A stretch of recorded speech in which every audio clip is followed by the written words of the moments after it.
Today we are getting rid of these and putting on these and these.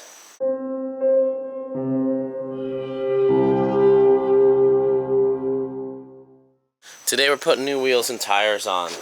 I wanted to do this before we left Utah, but I could not find anyone who could send me wheels quick enough, and no one had these wheels in stock. Finding aluminum trailer wheels in the size you want, a lot of the quotes, like my local Airstream dealer, said 6 weeks to get them. We thought that was kind of ridiculous. So I found a place online and they shipped them to my buddy's house in Tennessee, and so we drove to Tennessee to pick them up and to do other things. So here we are in Tennessee. We have put probably 2,000 miles on these tires, and they do okay. They're rated for 6,600 pounds. This weighs 6,000 pounds, so they're still in the limit. But as you can see, they're soft, they're kind of squirmy, they're trailer tires. They are radials. These are the Defender LTX MS. We had the LTX MS2 before this. This is the new version that replaces that. They were so fantastic on our last trailer, we're running them again on this trailer. They are a car tire, and these are probably the wrong wheels and tires for this Airstream. These are Load Range E. They're really stiff, but they have a super high weight rating. They roll really great. They're fantastic wheels and tires, but I don't recommend you follow our advice and put them on a little trailer. They're great for a 30-footer, but they're probably going to be too stiff and too big for a 23-footer. But it's a test. We'll probably run them low, like 45 pounds. We'll see how it goes from there. But they're much better tires. They have excellent road wear. They are quiet. They don't explode like the Goodyear Marathons. We like to call them the Goodyear Explodathons. Most people don't know this. A lot of trailer tires, including those that come with most new Airstreams, are rated up to 55, maybe 65 miles an hour. When you tow with them faster than that, faster than they're rated, it is possible for them to explode and to come apart and blow the tire out and take out all the sheet metal in here.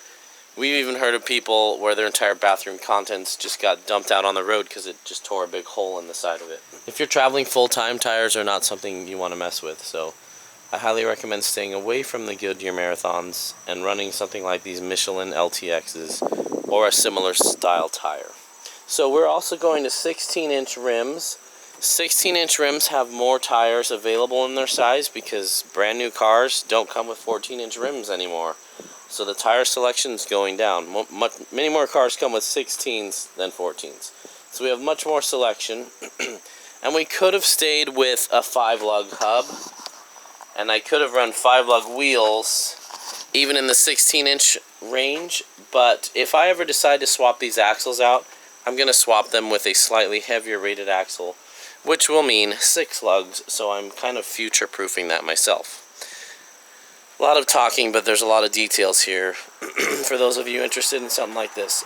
So what I have to do is pull the hub off and replace it with this, which means new wheel bearings. I get the new drum, but I get to keep the old brake parts. And now I'm on a 6-lug on the same axle. My axle is still only rated for 6,000 pounds, the rubber inside the torsion axle. But my spindles are now rated for 3,500 pounds each, so 7,000 pound spindles. Doesn't really matter, but it never hurts to get a little bit beefier on your bearings. So let me show you how to do it. I have no idea what I'm doing. We'll figure it out. The people at Dexter were very helpful in helping me find the right part to do this conversion. For this conversion with 6,000 pound 5-lug axles, if you want to switch to the 6-lug axles, you will need part number 008-250-05. So then I had to find a local truck company that had them in stock.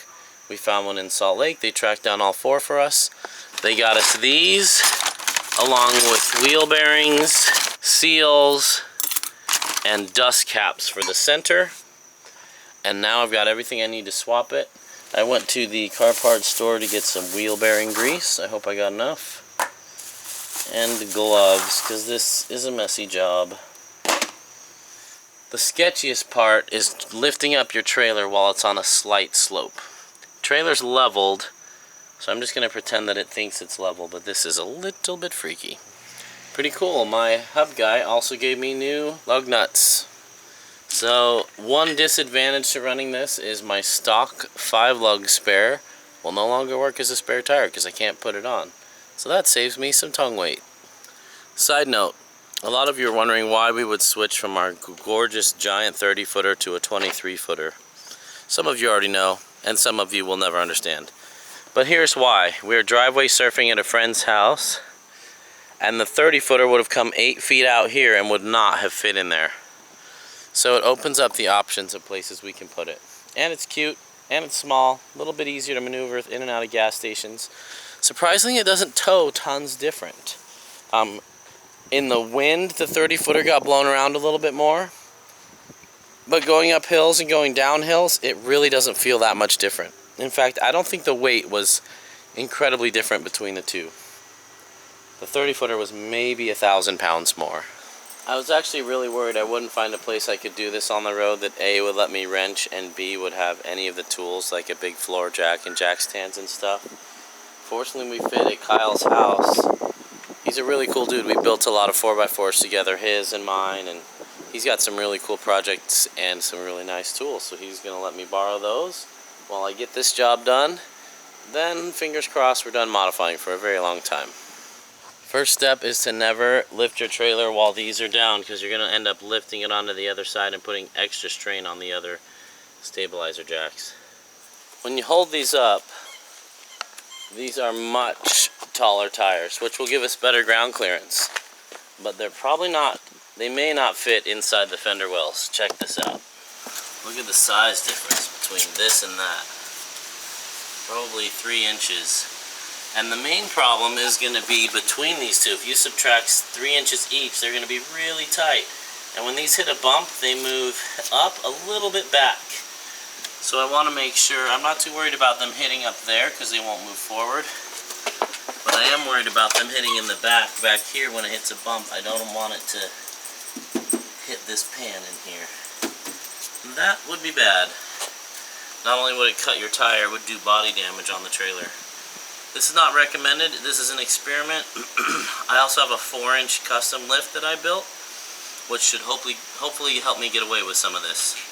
I've lowered the tongue of the Airstream, so if it's going to roll anyway, it wants to roll forward because the front's lower than the back.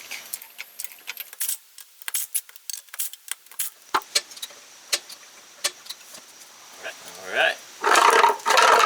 Plenty sketchy for me. This tire's still on the ground though. Sad, these were almost brand new, well, these were brand new tires when we bought it. See if I can sell them on Craigslist for a couple $100. Definitely keeping that though. Your new wheels do not come with center caps.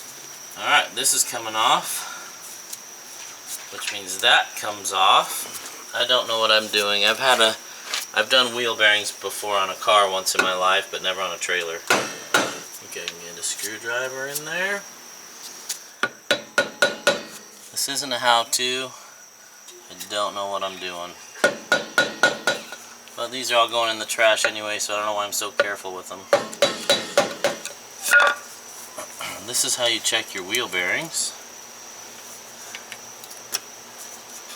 Pull that cap off, and you've got this giant socket in there. That holds everything on there. This is called a cotter pin. It's a big, wow, that's loose. Look at that. Finger tight. That feels so wrong to me. This big bolt has a hole in it, and this cotter pin keeps this thing from backing off and threading itself off. I don't think that's supposed to be that loose. This will be interesting. I'm worried with how loose that was, but my Airstream dealer in Vegas said they checked them all and they look good. Kind of makes me nervous, but once again, I don't know what I'm doing like they do. Alright, here we go. Interesting little washer with a flat side. Went on there to hold the bearing in. Looks like a sad bearing. Got some play in it, but I guess it's just a trailer. I don't know what trailer bearings are supposed to feel like. Alright. Now he told me I had 85% brake pad left. I think I'm gonna believe him on that because I don't know what these are supposed to look like. Although now would be the perfect time to change these. I'm gonna have to do some research and learn how to adjust these because I got a feeling I'm gonna need to adjust them now that I've got new drum shoes on the bigger ones. Alright, that's it. That was pretty simple. New bearings actually have a little bit of play in them, so I don't feel so bad anyway. But new bearings do not come greased at all, and you need grease or they will overheat and the metal will rub on metal and will actually like weld itself together and fall apart, and lots of bad stuff can happen. Pretty easy to grease them. Just get wheel bearing grease. Ooh, it's pretty. And then you work it into each of these rollers. It's a messy job. That's why you do it on your friend's driveway, not on your driveway. But here's how I do it. Put a big scoop in there and you kind of push it in. Go like this, it gets forced into the wheels, the rollers there. More is always, always, always better than not enough. Too much is always better than not enough. When it starts coming out the bottom, that means I've forced it in between the inner and the outer race enough.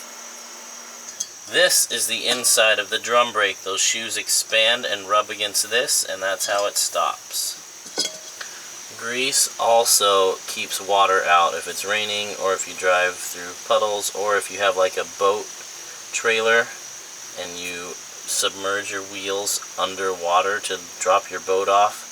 The grease keeps water out of your bearings and keeps it from rusting. I'm probably going overboard, but it makes me feel better. I guess it never hurts to grease the spindle either, where the bearing comes in contact here. That's probably overkill. Don't do it just because I did it.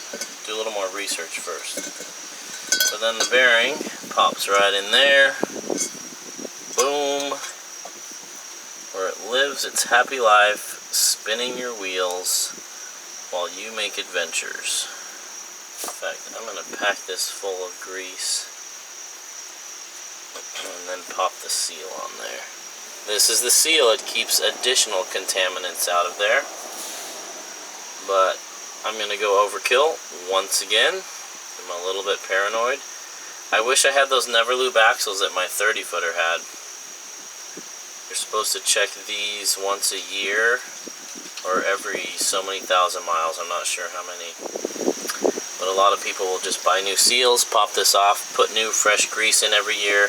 As long as you stay on top of that, your bearings shouldn't wear out for a very, very long time.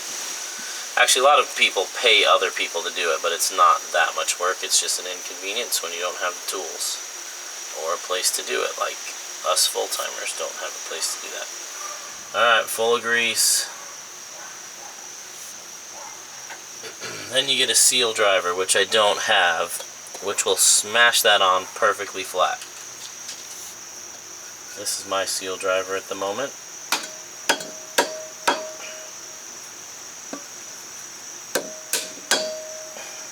I'll bet you my buddy Kyle has a seal driver. I'm going to wait for him to get home from work and see if he's got one. But in the meantime, I'm going to prep all the rest of my wheel bearings. Alright, I got all my seals set. I'm going to take a close-up of them for when I need to replace them. GS-171-9DL 201706. That's probably June of 2017. TRP. Here goes. Once again, there's not a how-to. It's a how-I. Oh yeah. Sometimes it's really hard to get the drum brake over the shoes, especially when it's a new brake. I should probably figure out how to adjust those. I'm going to look that up and make sure I've got those adjusted correctly before I put this all back together. We got the drum and the new 6-stud drum on. Inner wheel bearing and seal in. I just put the outer bearing in. Right now I'm cleaning off the washer. Put it all back together. Alright, this flat spot goes on right there.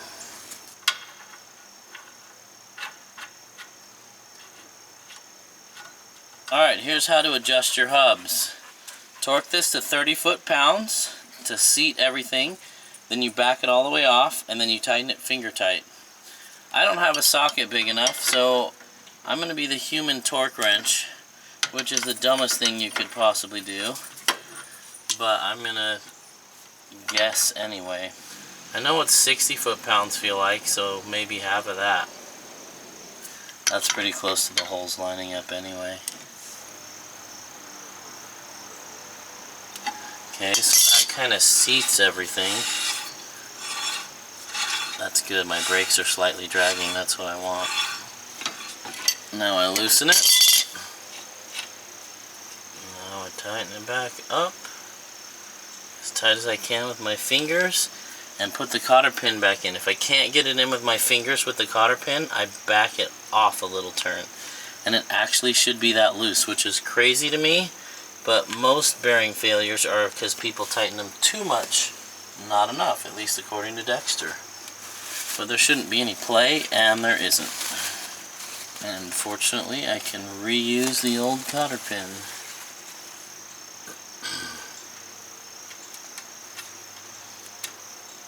Alright.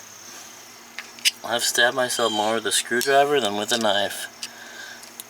I need to be careful. Alright, there we go. That's not going anywhere. And that pin prevents it from backing itself out.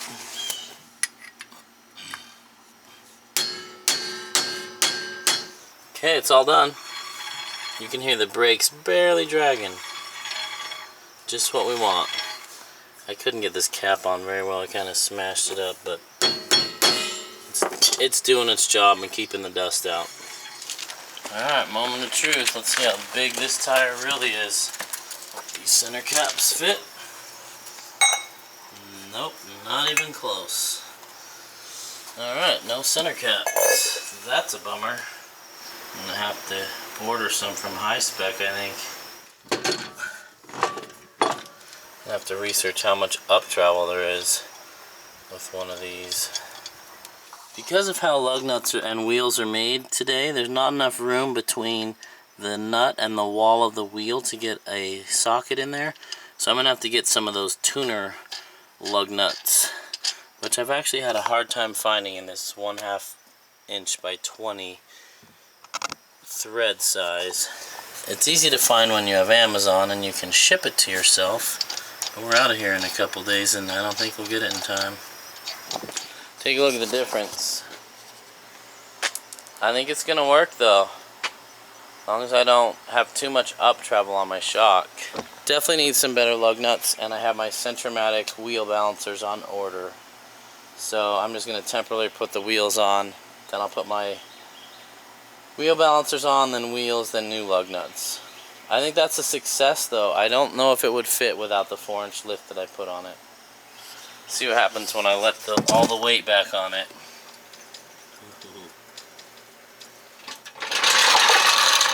Oh, I don't feel bad. I think that's going to be great. I mean, even if the tire comes up like 3 inches, I don't see it rubbing. And if it does, I can trim it back another inch there. Trim that back to there. If it does hit that, it's going to be a mess. Might just cut that angle off anyway. Not bad. Definitely a difference between the two. Well, Kyle helped me finish it, and they fit wonderfully. They look like they were meant for it. They fill out the fender well quite nicely.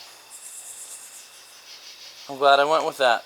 I just need to find some center caps for it, put my Centromatic wheel balancers on, then I can put my TPS on. One thing, if you're going to do this, make sure you get all metal valve caps if you're going to put a TPMS on there. The rubber ones can't handle the weight of it flinging around, and you can actually rip your valve cap off.